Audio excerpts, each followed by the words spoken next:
Hi everyone, welcome to Module 2 of our course. We are rebooting and resetting and getting going again. This module is all about goal setting and how it really is the cornerstone of the UDL and PBL framework. So as you work through this module, you're going to kind of re-explore why goal setting is so important, thinking about it with the UDL and PL framework in a lens, and also think about how are you going to implement goal setting with your own students. So here are our learning targets. We're going to review how goal setting fits into the personalized learning in UDL frameworks. And what that means is we're going to explain the importance in student goal setting. We're going to reflect and identify how goal setting could be implemented with your own students. And you're going to choose 2 students to serve as case studies for the remainder of this course. And what that means is you're going to choose 2 students. One of your assignments this week is to turn in student work for 2 students. And those are the same 2 students you're going to follow throughout the rest of this course, including your final product. So make sure that you choose wisely and think about who are kids that you can really learn from by implementing some of these strategies. So you may want to choose a student who is an EL learner or a student with disabilities, and then maybe one of your average to higher students so that you kind of have a range that you're looking at as we move through. So in our learn, we're using the LEAPS framework. This is a modification of the 5 E's, trying to switch it up just a little bit. So in our learn, you're always going to think about, well, where's something that's going to hook, or where's the kind of grounding piece of information that I want everybody to have. So you'll watch this video, and then on the next slide, come on. On the next slide, I want you to start by watching this video. This really will give you a foundation of how goal setting and UDL and personalized learning all match together. And then there's some resources to explore here. And it's going to do it again. So goal setting really is the cornerstone. In Explore on Google Classroom, you have 3 questions. You have to explore 3 resources, and there's a number of videos and a mix of videos and articles for you to read or watch. So you're going to explore 3 resources, and then you're going to think about these 3 questions. What resources did you explore? What were your takeaways? And what questions do you have? Instead of responding on the question, we're going to do a Padlet.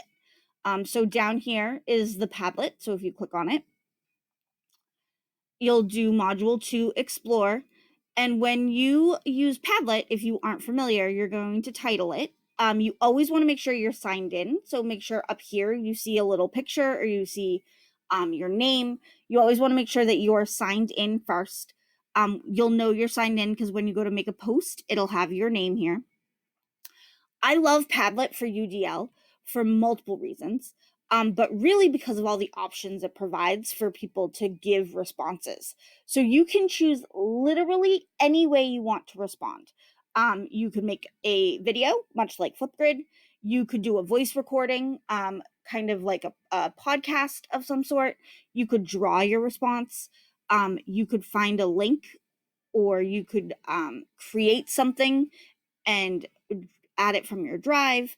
The options are endless. So feel free to explore as we move through with different response options with Padlet, because I think that it's really a great way for us to provide kids with options without really needing to create a ton of them, right? Get them really good with one tool and go from there. So Padlet is one of my go-to tools, always.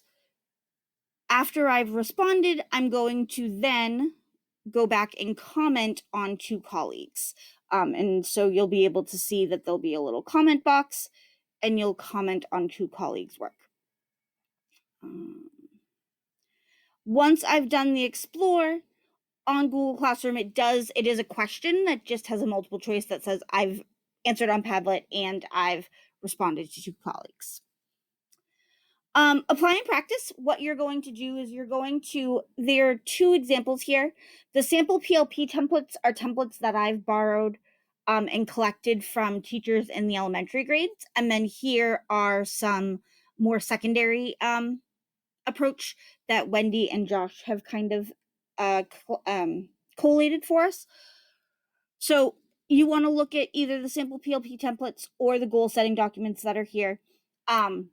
And think about how might you use that with your class? What might be something that you can do?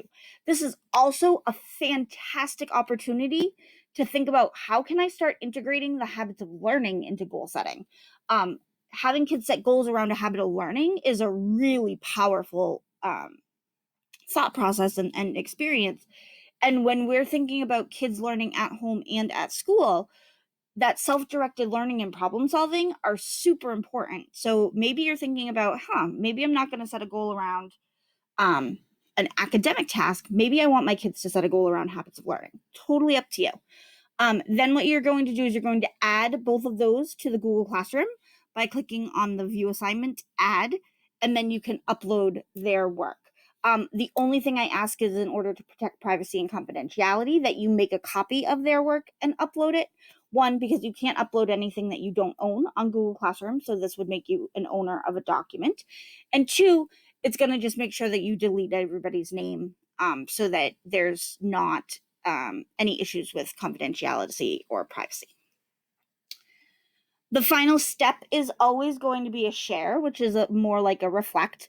I've left 3 prompts here that you can choose from. Each one here is just kind of the brief snapshot overview. But then if you click on it, it will bring you to a document that has the whole visible thinking routine from Project Zero. You're thinking about the work and the things that you've learned. You always need to reference at least one text, video, something from your work during your reflection so that we can make the connection between the kind of academic pedagogy piece and the actual application piece. So that's your final step. Again, you're doing that on Padlet and then responding to 2 colleagues.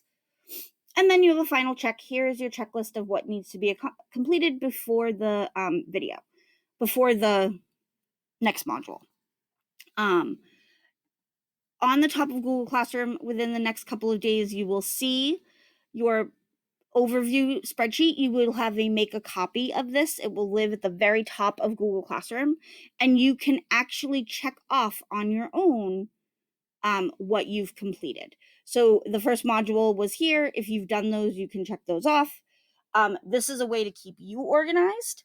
Please do not turn this in until you turn in your final product.